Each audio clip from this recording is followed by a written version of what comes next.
Okay, as people start trickling in, I want to say a short Dvar Torah for Rafael gets started.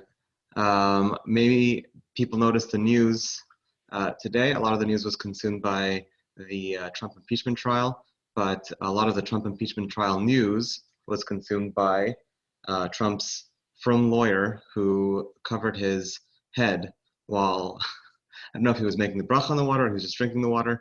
So a lot of non-Jews who didn't understand what was going on thought that he was afraid his head was going to fall off or some kind of weird thing. Anyway, a lot of people learned in America today about making brachot and wearing kippas and all sorts of strange and interesting things. So we talk a lot about being from the workplace. There's a Rashi at the very beginning of our parsha. I think everybody knows by heart. The Eila Mishpatim. Ve'eila. So many parshas start Eila. Why do we start Ve'eila? Rashi says, Ma harishonim misinai af elu misinai. Or Achronim misinai.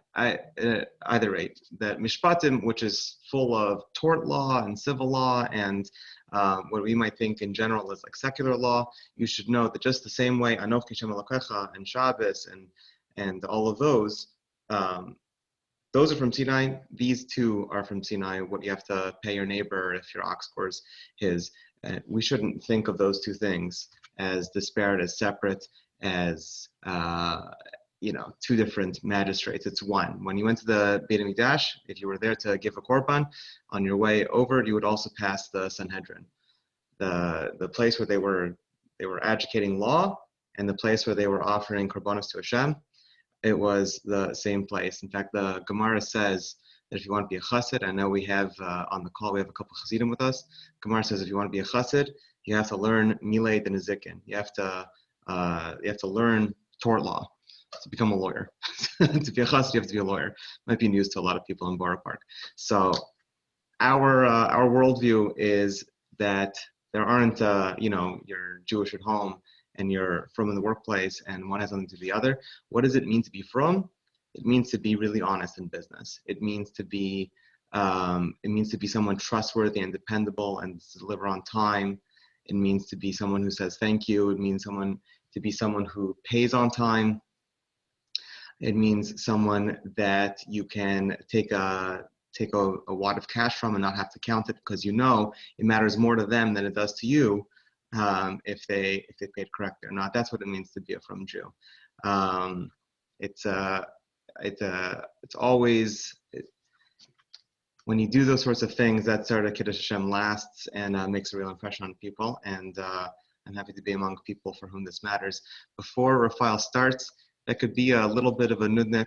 Just a lot of us are getting Zoom fatigue. It's very difficult to talk to a wall of black screens. Those who are comfortable turning on their video, it'd be on behalf of Rafael. I don't know if Rafael feels this way, but I would appreciate make this feel a little bit more like a chavaya, a little bit more like a room. Want to turn it over to Rafael, who will give a little bit of a talk, and then later we'll do some speed circles. Rafael, are you there? Yep. Can you hear me? Do you hear me? Yes. Yeah. Okay. Awesome. Very good. So thank you, David, for the introduction. It's actually a great introduction to this topic, into what goes into being a successful freelancer. We're going to be talking mainly about what goes into being a successful freelancer from a practical perspective, from how to actually manage the business, how to do it.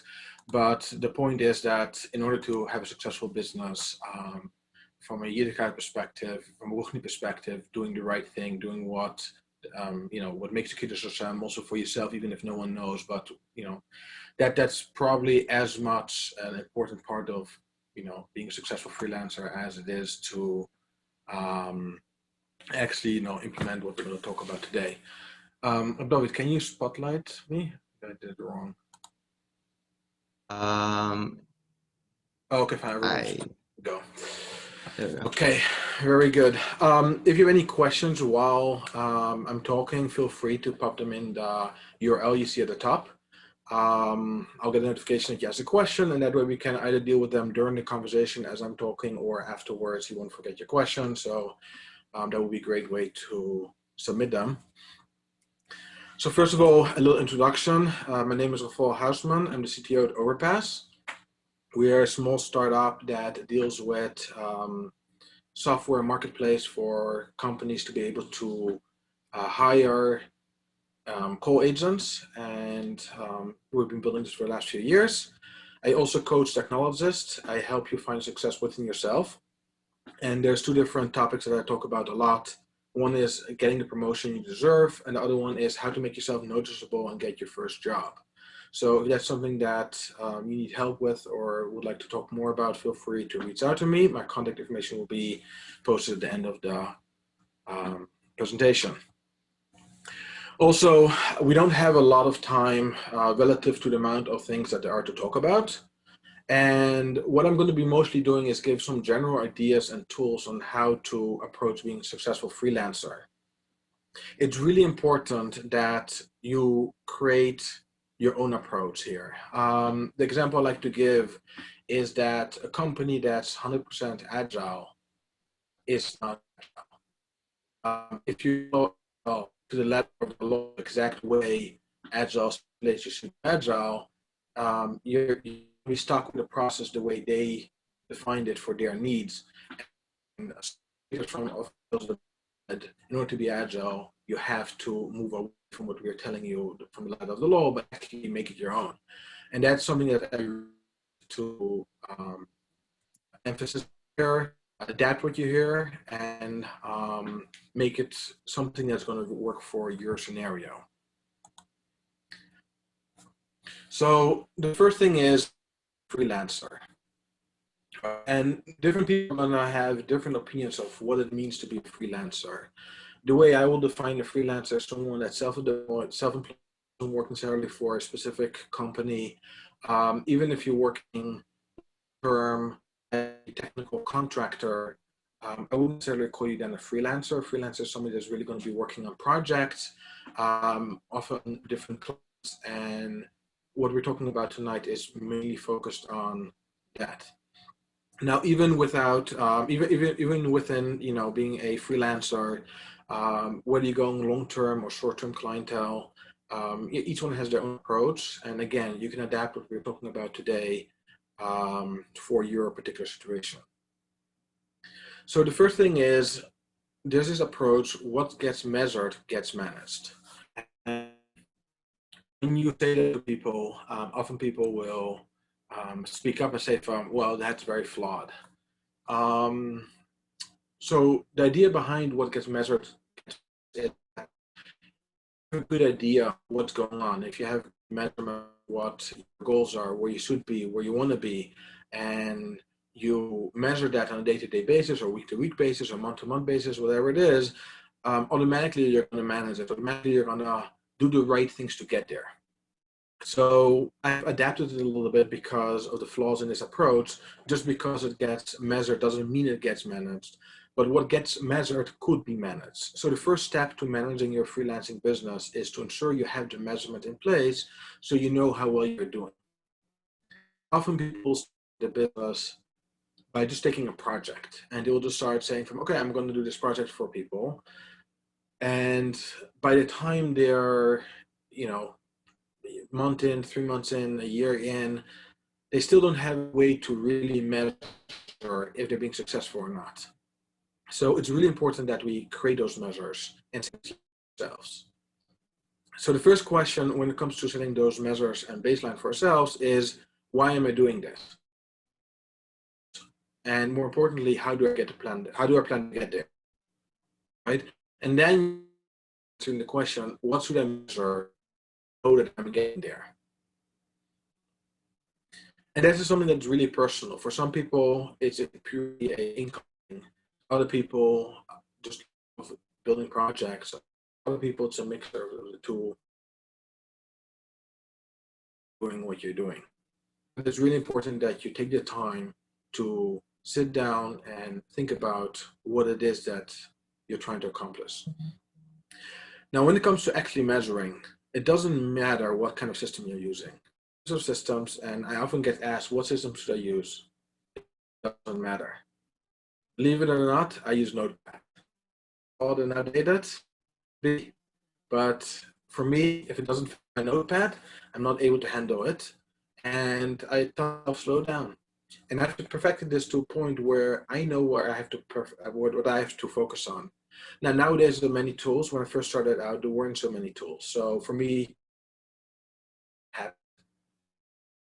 to be successful for it, and your success does not depend on the system. Your success depends on you having insight into what's happening in your business. Now, once you have this in place, the next step is to predict the behavior that's going to support your objectives. I'm going to give an example that's nothing to do with freelancing, but it's an example that's personal to me and made a difference in my life. So for a while, I wanted to lose weight. And I used to go on the scale and lament the fact that I was not losing weight. Just losing the weight, and I tried so many different things, and I told myself this and that, and like I just wasn't losing it. And at some point, I switched my thought process here, and I switched to really focusing on the behavior that I was trying to change and measuring that. So when it came to those behaviors, I found that there was very specific things that were causing my weight gain, and if I change those things, and that would help me lose weight. And that was not eating outside my food plan, not eating when I'm anxious, and especially during meetings. I used to eat a lot during meetings, and in general, when I sit at the table, not eating more than I needed.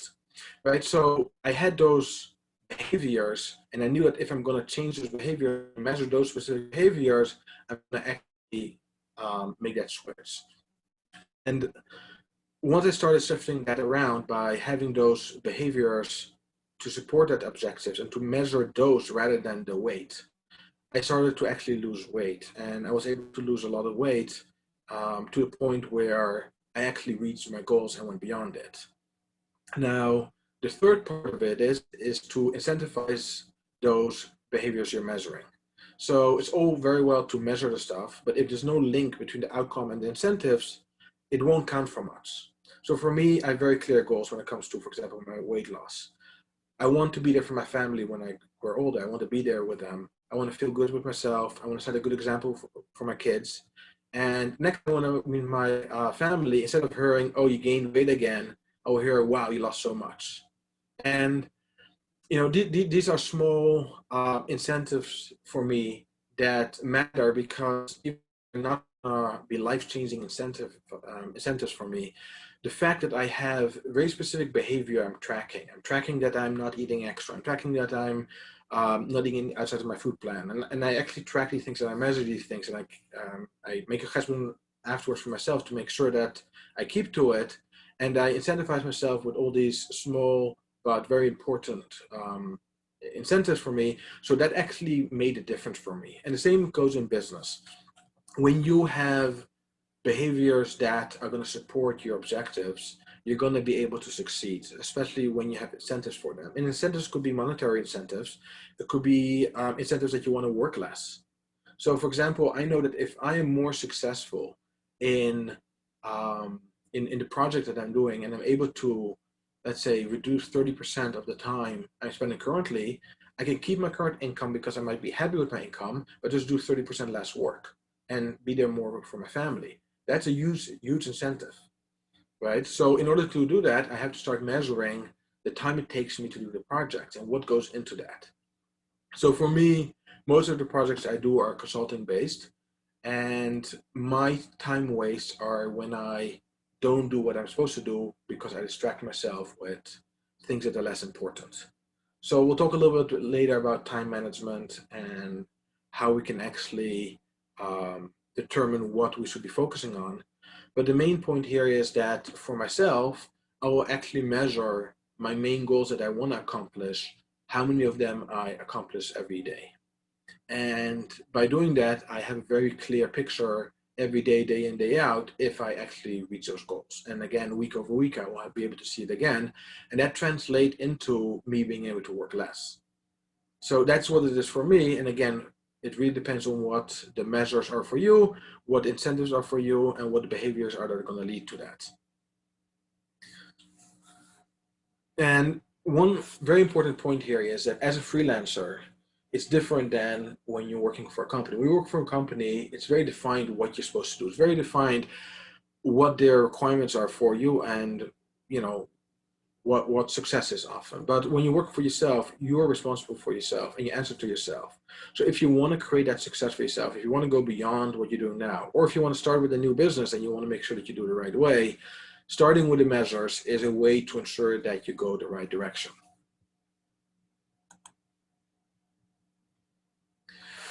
So how do you get started? And this is really mainly focused on those that are starting fresh into the freelancing business, but really this could be applied to anyone.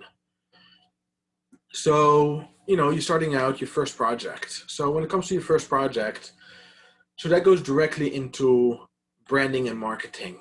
People very often have a very hard time picking up that first project. And what's really important to realize is when it comes to branding and marketing, it's something that you're doing all the time. And the question is, how do you do it? How do you present yourself? So you're talking to a friend or you're talking to family. By the way, when it comes to business, whether it's friends or family, know your risks, the saying. But when you're talking to a friend or family, those can provide you with tremendous amount of leads. So it's about marketing yourself. What value can you give to people that they know? How can you support the people that they know? So the way you present your business, that's your branding. It's not about the logo, it's not about the business name, although that helps with recognition. You are the brand, you are your own brand, and you market yourself, right? So the first thing is you have to create a niche. If you're all over the place, if you have this attitude of, I can do anything, I can do any kind of project, whatever you have to do, I can do it, I can program anything. What you're creating there is you're creating a generalist, someone that a jack of all trades and an expert of none. And maybe you could do everything, but people are not going to feel that way. And it's a little bit of a interesting thing, but the more you specialize and the more you narrow your market down, you think from you'll have less chance of finding the right person to work with because there's going to be less clientele available. But there's so much work, there's so much business around, there's so much demand for development and for any kind of freelancing you're doing. Most of the time there's so much demand for it that the more you specialize, the more likely you'll find someone that's looking for your niche. Experts get hired. And even if you're a junior, you could still be an expert for the purpose of someone hiring you for whatever it is they're going to hire you. Right? And when you build up that niche, you're going to sound more authoritative and you're going to be more likely that people are going to recommend you. So by establishing that niche and establishing really what it is that you offer, what you're going to be focusing on, when you talk to your friends and family, when you talk to people, when you meet someone and you have a schmooze, by having that niche, you're going to be able to brand and market yourself much better than if you're a generalist, when often people don't know what you're giving them. And to really drive it home, most people are not technologists. Most people don't understand technology so well. So, for example, if I tell my mother I'm doing software development, she will have no clue what it is that I'm actually doing. She knows that a software developer builds software, but she doesn't really know what goes into it and what I specialize in. It's too general. If I tell her I make websites for people that are looking to promote themselves online, next time she's talking with a friend about her friend's business, she will say hey, my son can help you promote your business, right? And whatever it is that your niche is going to be. Right now, my niche is coaching. And specifically, I coach people to be more successful in their business. I coach people to be more successful in doing the right things for their clientele. So when I talk about these things with people, they're right away going to think about okay, where does it apply to my life or to people I know? And the more specific I get with that, the more likely it is that they're going to have a good recommendation for me. So it's really important that when you start your business or when you try to recreate your business or make it better, start with that niche. The work is definitely worth it and it goes very far. On the flip side, when you first start with your projects, often you're very desperate to get that first project and you're willing to take more risk. But as you start developing your business, you don't want to take as much risk. And one of the things that I often see people forgetting is to ask for references. People will ask for references when they hire you, but you're as well entitled to ask for references when people come to you. When you don't know who someone is and you're not sure if you want to work with them, and you have built up a name for yourself so you can start selecting who your clients are, start asking questions. And don't just take any project on, because when you bring yourself to that position where you have a good name out, projects will come to you and you want to find the projects that are going to fit with you, that are going to fit within your niche. The next thing that's really important is understanding the real need. So when a client will come to me and tell me, hey, I need a website, right? I have no clue what their real need is. Now, they might tell me okay, I need a website to promote my business. Okay, so I have a little bit better idea of what it is that they need, but I still don't have a clear picture of what it is that they need. And as long as they keep telling me what I should be building for them, what should I be creating for them, I don't know what they really need. What I really need to find out is what they're trying to solve. What's the problem that they're trying to solve? So what I really have to do there is listen to what I'm told, but also listen to what's not being said. And when you build out a product that solves problems. Build a product that's going to have an impact on the business. Don't just build out what they ask you to build out. Very often I hear people talking about, yeah, I'm going to build this feature and it's going to work this way and that way. And that's wrong. You're not building features. You're not building out software. You're solving problems. And I actually prefer to call myself a problem solver over a programmer. And I actually started telling people that I strategize with businesses. I help people strategize how to use technology to solve their business needs, rather than telling people I'm building software to solve your company's needs, because that's really what I'm doing. The technology is just a means to an end. And lastly, when you're talking with the clients about what is you're going to be building, think about YAGNI. YAGNI stands for you ain't gonna need it. Very often, features and parts of software and edge cases are being built because we imagine needing it. But if you go back to what's the actual problem, what are we trying to solve? You're often going to realize, hey, I don't need that, or I can simplify that. And that makes a project smaller, and that makes it more likely that you're going to get the customers onboarded, but it also makes it more likely that you're going to be successful. And success breeds success. So being organized, it's really, really important. Don't just jump into the project. It's often very exciting. You know, you get a project, especially if it's your first project, and you just start doing it. Start being very organized and start writing everything down. You're gonna really appreciate it later. The things you want to be writing down are things like your goals, your outcomes. What are we trying to accomplish actually with this project that we're going to build? What are the problems we're solving? Write them actually down. Once you have that, you can start writing down what are the different tasks that we're going to accomplish. But don't forget things like billing, like how are you going to bill? When are you going to bill? What will you bill, right? Create a clear agreement with the client on what you're doing and do it in writing. Please don't depend on verbal agreements ever. You have a conversation with a client, take notes, afterwards send it in an email.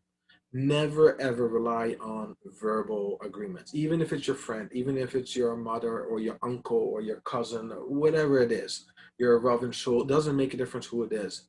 You can't rely on verbal agreements. And the reason for that is, even if people are 100% honest, it doesn't mean that they are going to remember everything. And more importantly, that doesn't mean that they understand the same. And something that's written down is easier to understand than something that's verbal and that's in our memory. And there's something funny in our memory. Our memory will actually change based on our the way we perceive things. So 3 weeks later, I might have thought about that this was our agreement. So I might actually remember differently what we actually said verbally, because that's what I have in my mind. And that's the way the brain works. So again, it's really important to do things in writing. And when you are at it, when you're actually writing down, some kind of agreement or contract, whatever it is, include who the code belongs to, non-disclosure agreement, liability, and what are you going to do in case of disagreement. When I do a contract with another firm person, I always put in an agreement about the base in, because that's the way I would like to go. But if you want to go the way of legalities, you have to determine which state you're going to do it. So if you have a contract with someone and you write in that you're going to do it in the state of New York, any disagreements are going to solve by the court of New York, it's going to save you a lot if your client is a different state, and otherwise it could be ending up over there. So there's a lot of things that are just really important to get in writing. You go online, you can find standard agreements for software developers, and you can use those as a template. And it's really important that you, before you start on a project, that you have things written down. And that will also include things like when we deliver and how will you deliver it. And most importantly, what will they end up with? And that brings me to the next point. Give your clients a white glove experience. They're your customers, treat them with respect. And that means speak to them in plain English. They might not know what it is you're explaining. They might not know what they're missing. So you want to ensure that they get everything from A to Z. You want to make sure that they're getting what they're expecting, and that expectations of what they're getting matches what you're thinking that you're going to build for them. And that's really, really important, because the biggest source of discontent, why people are unhappy with their projects, with things that are developed for them, is because there's a disconnect between what was asked for and what is being delivered. So make sure you're on the same page and really go the extra mile to ensure that they get it, what kind of white glove experience they're going to feel good about themselves. And that's how they're going to get you, that's how you're going to get them to recommend you to others. And that's how you're going to be able to grow your business. So this is a really important aspect of getting started with your project, is to make sure that that's all clear.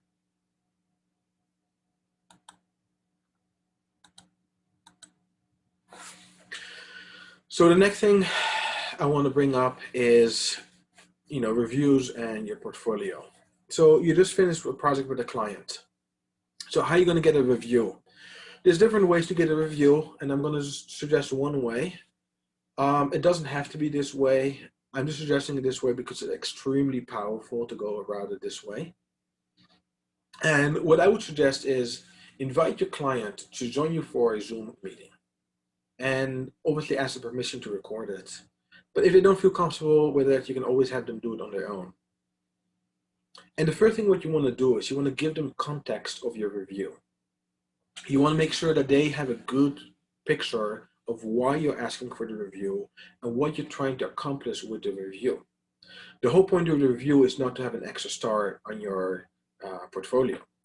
The point of the review is that other people are going to feel comfortable with hiring you because they can see that someone recommends you, that someone values you. So you have to really do that work up front to give them the context. Let me give an example. So I might tell a client, I'm asking you to share your thoughts about our work together so that I can support more businesses during this pandemic. So it's something that will resonate with this particular client because I helped them during the pandemic. It also gives them the knowledge of what will be useful. They know that I'm trying to get more business. Even though that everybody knows what the point of a review is, it highlights it. It tells them, hey, I did a good job for you. Now I'm trying to get my next client. do me a solid one here and help me get the next client. And you can do that by giving me a good review. So I'm telling them why it will be helpful. I'm also going to ask them to reflect on the value that they received from my work, right? And I'm going to ask them to be very specific. And I might be specific to them on how our working relationship supported the growth of their business. So I might tell them about it. I might talk about the growth that we experienced working together. And then I might ask them how they valued that. I might ask them about what kind of value they received from it. Or I might ask them what they enjoyed about working with me. Did they enjoy my technology expertise? Did they enjoy how I was able to impact the business positively? Right? I might really drill down on it based on my experience with a client, based on what I think the client feels about me. I will lead them that direction. And the focus here should be about why they hired you, what they accomplished by working with you, and why they would recommend other people to reach out and connect with you. And that's really important, because if you can get them to really drive home why they would recommend you to others, that is so incredibly powerful. And if you have one key point that you want them to drive home, what is that one key point? Right? So if you do this work beforehand and you write these questions down, you write these thoughts down, you will really be able to get a review that will just be a home run. And that's incredibly important for repeat business or recommendations. And extra bonus points here, if you can get them to share the video with their network on LinkedIn, on Facebook, or anywhere that they have a network, that is so incredibly powerful, because a recommendation, video recommendation sent out to someone's own network, it goes really far, right? So when you get that done from a client, you know, A, they really appreciated you because they're willing to recommend you to their network, and B, you have some solid recommendation or referrals out there that are going to give you business going forward. Now, when it comes to portfolios, I don't want to talk too much about portfolios because there's a lot out there about portfolios, and portfolios should be fairly straightforward. What I will mention is they have to really focus on your target market. Don't put every project you have ever done there. Really focus on what you're targeting and ensure that they're polished. When somebody comes to your website, to your portfolio, you don't want them to be confused about what it is that you do. What is your expertise? You want them to come to your website or to your portfolio and really get a clear picture of what it is that you can help them with. And that's really, really important. Now, if you're a first-time developer and you're just starting out and you're just starting your business and you don't have much, to showcase yet, and you do these projects, a lot of coding schools will do the projects with you. I always suggest people to go for third projects. Don't just stick with the 2 projects. A lot of people that do know about the projects know that 2 projects is very standard, and so doing 3 projects really tilts you above it. But also, when you've done 3 projects, the skill level that you have really goes up. The first one is really experimental. The second one, you're really getting settled. And the third one is really when you could do a good job.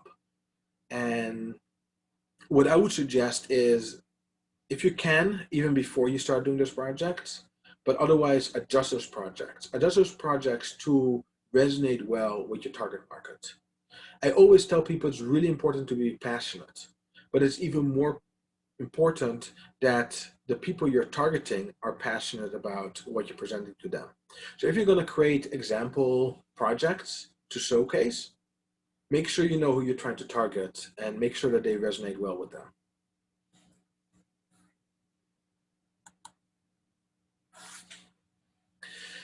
Now, when it comes to quality assurance and the delivery of a project, you want to get good reviews and build a nice portfolio. You got to deliver quality code. 1 second, let me deploy this again. Oh yes, that's because of this reason. Let me fix it for you. It should be working. I tested it out last week. Oh yeah, just clear your cache before you try it and it will work. These are all examples. Those are real examples of software development, of way things are delivered, and then the way things are handed over to the customer. And remember the white glove experience you can give to your customers? This is not it.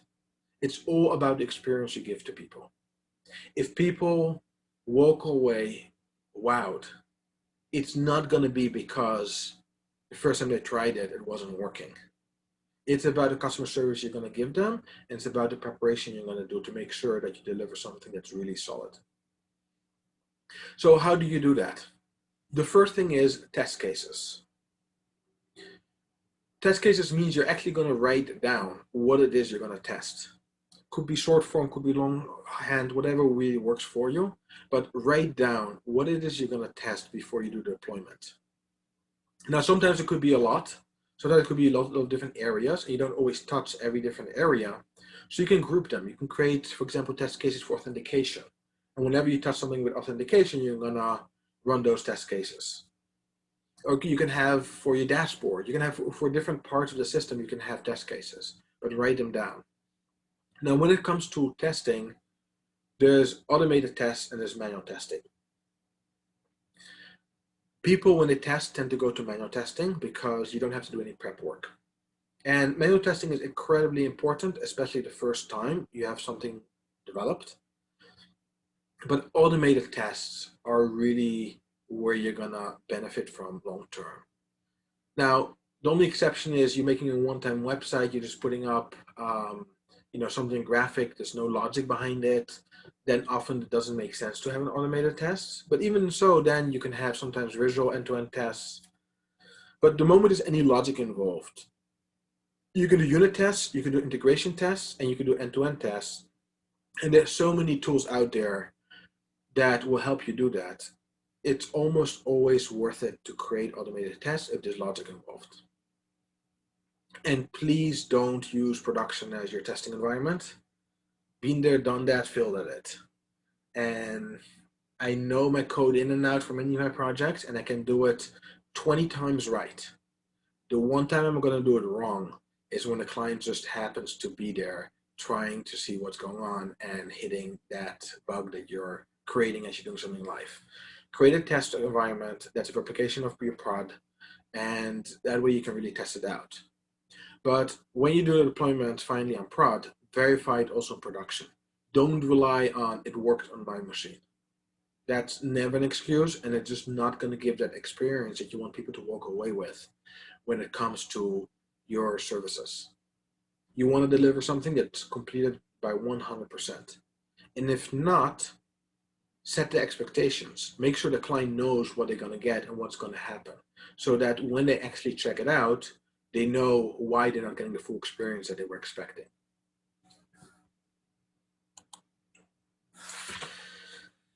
As you can probably guess from this slide, we're going to talk a little bit about time management. We're not going to talk a lot about it because there's not a lot of time left, but time management is incredibly important when you run your own business. Now, the story that I'm going to share is a story that many of you might have heard, but even so, I'm going to share it anyways for those that haven't heard it.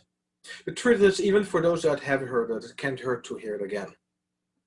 So the story goes with a philosophy professor that he was sitting in front of his class, and he held up this big, large, empty jar. And he asked the student, is it full or empty? Obviously, it's empty, so all the student says, it's empty. Then he started putting all these different rocks in them. And he lifted it up again. He says, is it full now? And all the students, yes, it's full. And he takes the jar down again and starts putting in a bunch of small pebbles. And he shakes it so that the pebbles can disperse throughout the rocks. And lifts it up now again. And he says, is it full now? And everybody says, yeah, now it's finally full. And he again brings it down and he starts pouring sand in. Now it really looks full. And he lifts it up and asks, is it full now? And everybody's saying, yes, finally it's full. You can't add anything else. And one more time, he takes it and he starts pouring water in. And the professor went on to explain that the jar represents everything that's going on in one's life. And what you put in it is what we put into one's life. If you first put water in, or if you first put sand into it, you're not going to fit your rocks into it. So when it comes to being a freelancer, it's really, really important that at the beginning of the day, you make a decision on what you're going to accomplish. What is your rock? What are your pebbles, right? What do we want to do first, and what do we want to do last? And if you first put the rocks in, if you first put the most important things to your business in, you're going to then have plenty of space afterwards for the pebbles, and then for the sand, and then yet still for the water. But if you first start filling up your day with all the little things that are less important to your business, you're not going to fit in the things that really matter. Now, there's many techniques for time management and many techniques for prioritization. The reason why I'm showing this one right now is because it's a very simple one and it doesn't require a lot of practice or using it. But again, go online, look up time management. You'll see hundreds of examples in it. Do some reading up on it and find something that works for you.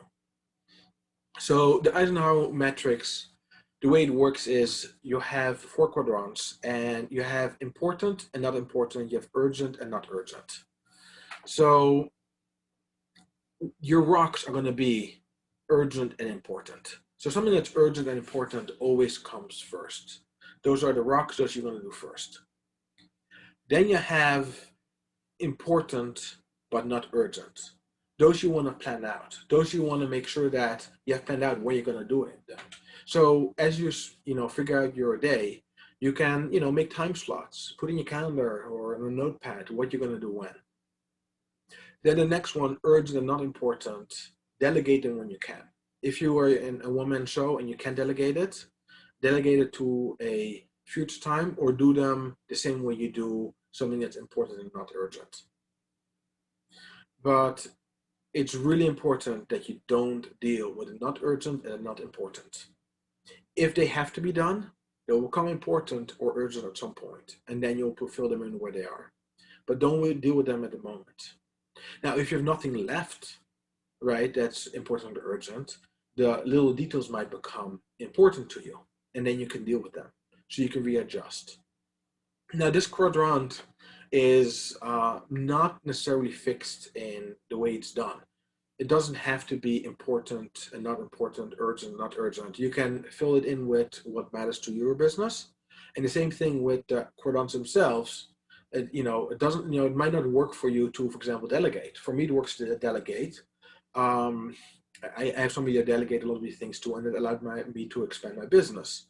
But for you, it might be something else. Everyone has their own entries that you would want to fill out here. The point is that you create yourself a method to prioritize, so you can on a daily basis prioritize, so that when it comes to the beginning of your day, you start with your rocks and you end up the day filling your whole jar with water, whatever's left over.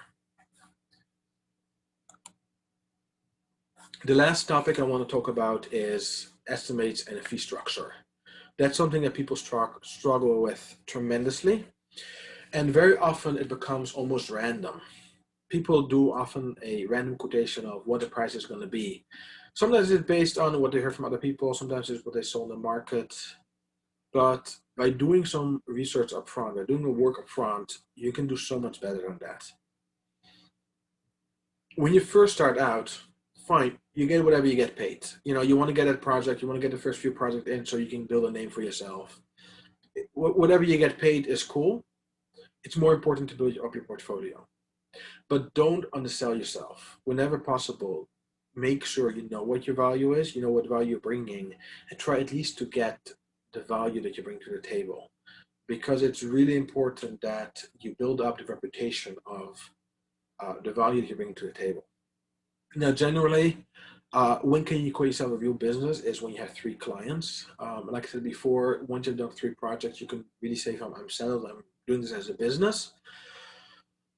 It's a little bit random, the 3 projects. Some people say 2, some people, everybody has their own opinions on it. The reason why I like 3 is because it's really, it's a chazaka. You have done it 3 times. You can say that you have been successful as a developer building out projects. So once you have your first 3 paying clients, at that point, you're not anymore starting out. You're not anymore desperate for whatever project you're getting. Make yourself a solid initial hourly price. So if you have a hard time doing that, one method that a lot of people will use, they'll look what somebody that would be paid annually in a position like that would get paid, and then they will drop the last 3 zeros. So let's say that you're becoming a junior software developer because you're just starting out and you're doing projects for people. Look what people get paid and drop the zeros, and that's your hourly price. Or you're going to be a search engine optimizer, or you're a designer, UX designer, whatever it is. Look up the salary for your region, what people make annually, and drop the 3 zeros. That's a good starting point. And that will really like give you the starting point of where you should be for an initial hourly price. But I'm not in love with this method myself. What I like to do personally, and what I recommend my clients often, is to do like this. First, make sure you create a budget of your personal needs. Obviously, add in, padding to make sure you're secure. And ideally, you have a financial mentor or an advisor that will help you make sure that you make the right decision when it comes to budgeting. Now, this budget is the baseline of your minimum. That's what you got to make in order to in order to survive. So that gives you the ability to have a baseline of your minimums. You're not going to sell yourself for less than that. Next step is, what do you want? What are your wants in life, right? And you start padding your budget with the wants in life, and you create your target goal where you want to be.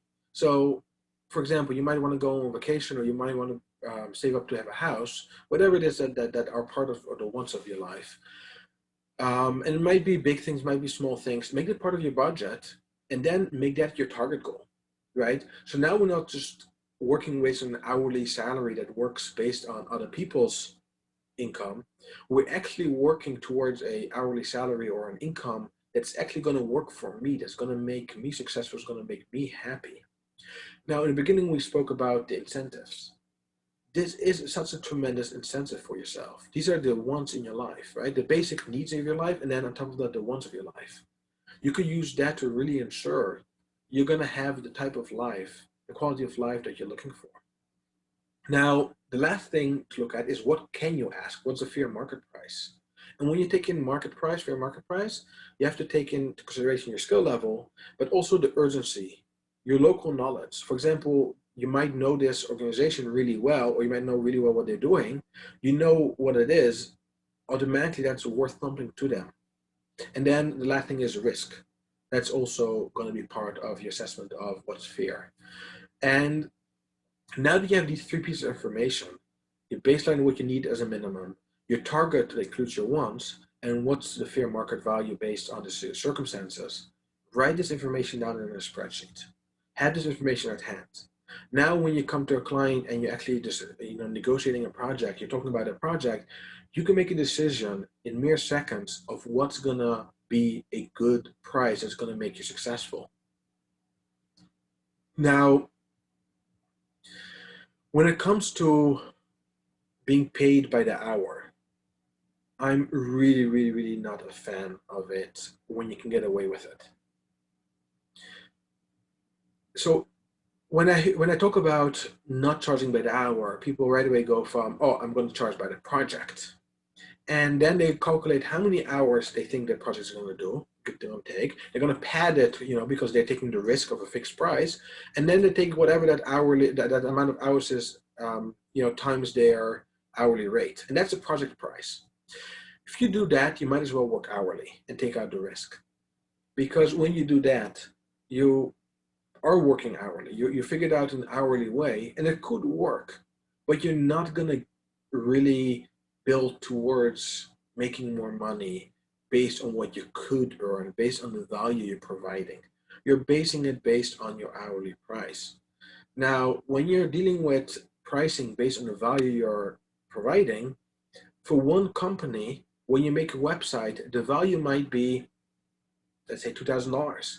For a big corporation, if you make them a website, it might be the exact same content, might be the exact same amount of pages, exact same complexity. But for them, the value might be 20 grand, right? Now, they might not pay you 20 grand if they can get the work done for less, but it's up to you to find that happy medium between what they're willing to pay and what you're asking for.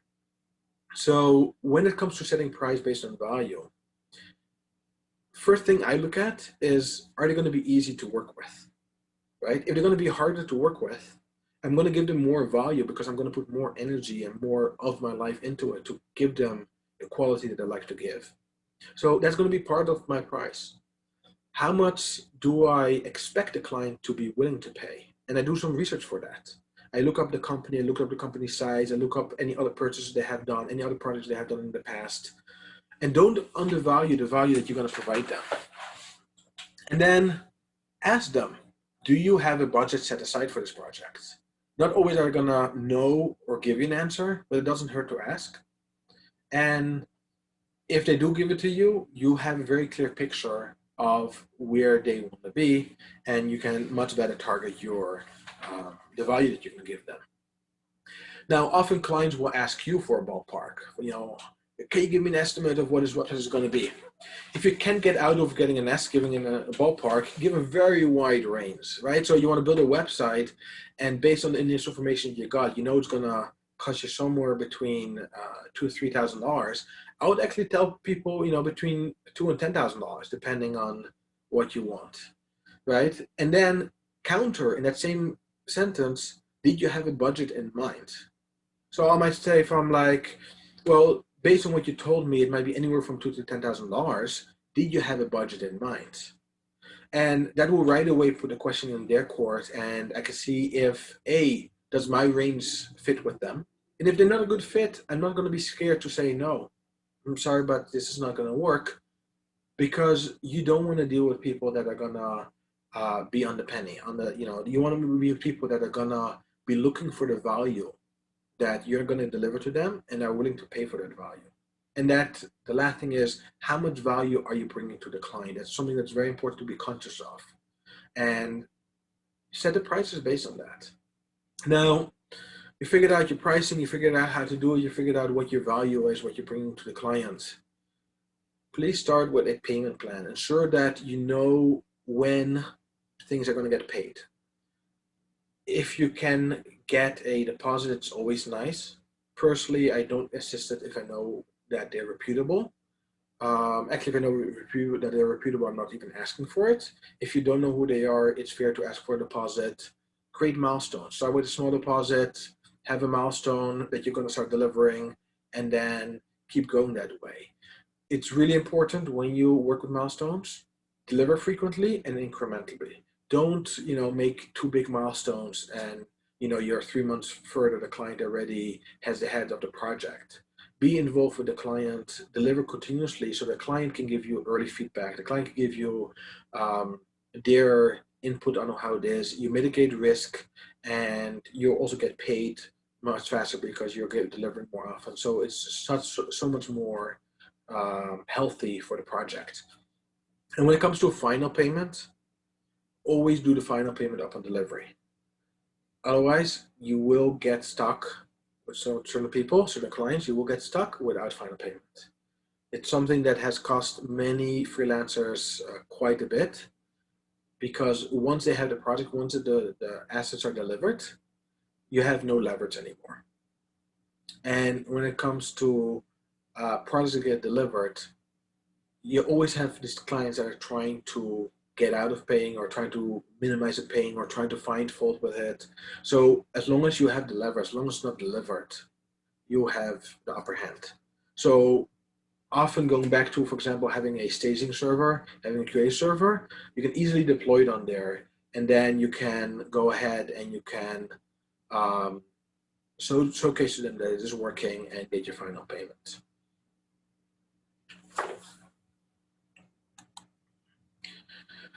So I had originally hoped to also get into improving and reviewing, improving your own work and reviewing when you don't have coworkers, and how to work with a side hustle or alongside of, of your full-time job. There's also many more topics to discuss on this topic. So if there's a desire for it, we could also have a follow-up talk in the future. But I would like now to open it to questions.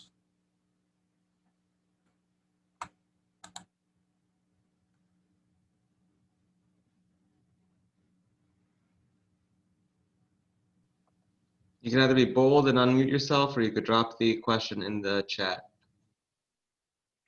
Okay, so I actually got two questions here. When starting out, I can actually present it, I think. Yeah.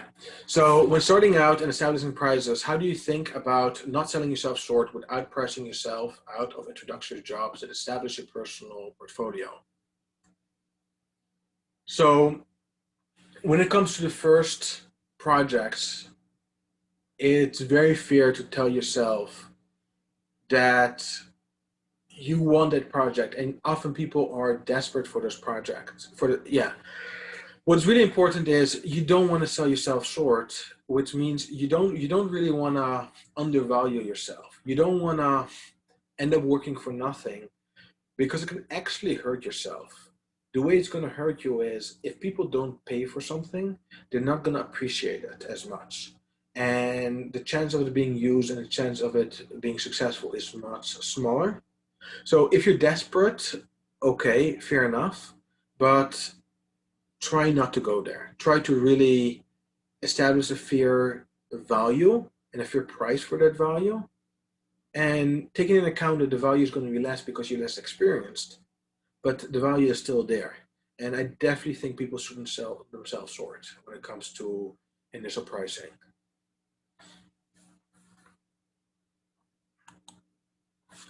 So how does one base their fee upon their budget if they're freelancing just for extra cash?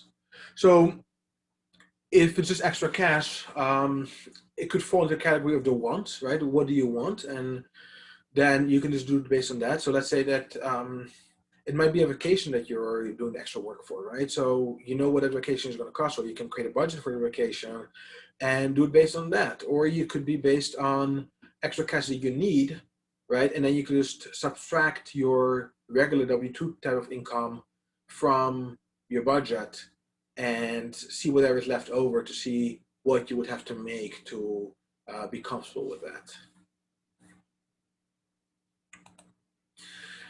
Okay, do you ever do software development as a chesed?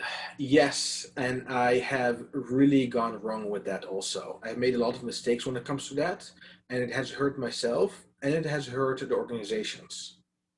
Now, you might ask, how can it hurt organizations if I'm giving free services? So, one of the things is, one of the organizations I was helping out as a chesed, I was doing a lot of things for them. And because I was doing it for them, there was a limited amount of time I was able to spend. And I wasn't really getting them to where they should have been. I wasn't really saying okay, stop, this is the wrong direction, because I was doing it as a chesed. So it was okay that these things didn't really have an impact as much as they were hoping for it. It was like, those were my chesed hours and I just did them. There was no real value attached to it. When I discovered that, and once I started realizing that I'm giving them value and started thinking about the value I was giving them, I started really focusing on that. And I started really focusing, I still did it for free for them. I still did it as a chesed, but because I realized what the value was, I was able to ensure that the work that I did really made an impact. I didn't want to spend $5,000 worth of chesed hours on something that didn't have an impact, right? So the same way as I wouldn't want to do it for a regular client, I didn't want to do it for chesed either.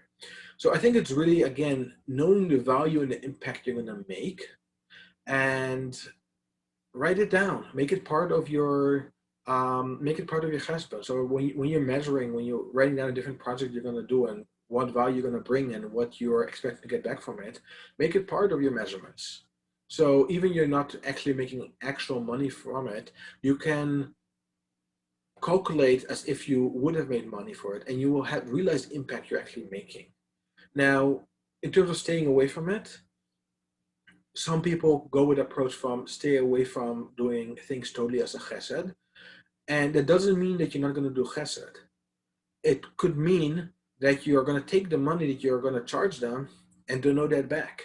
Or it means that you can donate it to another chesed. Or it means that you will do it, but you're going to really create boundaries for yourself. When it comes to creating boundaries for yourself, you have to really, before you start on it, decide how much time are you willing to spend in it, how much are you willing to give up for it, and quantify it.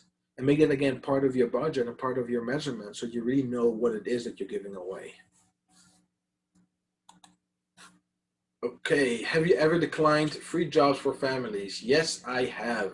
I'm very blunt when it comes to that. The first project I did for family was for my mother, and we had a lot of fun doing it, and it worked out really well. My mother is a great person to work with, and I thought you know what? Yeah, I can work with family. I'm different. Then I had a different family member that asked me to do a project, and it totally failed. And it didn't work out well because they didn't understand the value of what they were asking me to do. So when it comes to family, if you do go that route, it's a rabbit hole. And in order to prevent it from becoming a rabbit hole, what I would suggest is speak about the value you're giving them. So tell them my rate is X amount per hour, or a project like this would cost you X. If you want to make changes, it will cost you Y. I can afford to give you this amount for free. So let's say you want to do a project is going to be $2,000, right? You tell them like, listen, this project is going to take $2,000, is the value of $2,000. I'm willing to do it for free for you. But any changes are going to cost me because it takes away time from work I'm doing, and it would cost me around $100 an hour if that's your rate or whatever it is, or it could be based on a project, and you tell them that up front. So now they know that for changes, or even for the project itself, they know what they're really asking you to do. So make sure they know the value of what they're getting if you go down the rabbit hole. But if you can avoid it, it's really, really better to avoid it. Okay, those are the questions I have, and we're hitting an hour, so I think that's a good place to stop at. In terms of how to contact me, you can scan the QR code with your camera app, so you get to my website, or you can contact me by email. I have a Slack group where you can reach me on, or you can reach me on the FroomDev Slack. You can reach me on LinkedIn, and you can use my Calendly link in order to schedule a meeting with me. I generally give people a free 30-minute session in which we can dive deeper into specific needs, because a lot of what we discuss is very specific to, it should really be more specific to your business. A lot of these things are general, and when it comes to your business, you want to personalize it. So if you are interested in personalizing it, feel free to reach out to me. We'll do a free 30-minute session in which you will already get value. And then if you decide to continue, then obviously I'll be happy to help you further. David? All right, we're off to the coffee room, and the question of the night is, I wrote it down. Here we go. Are you starting a side hustle? And if you're not, what piece of this will you take back with you to your full-time? And if you're not, because you've already started your side hustle, what advice did you agree or disagree with? Agree or disagree? Rooms are open.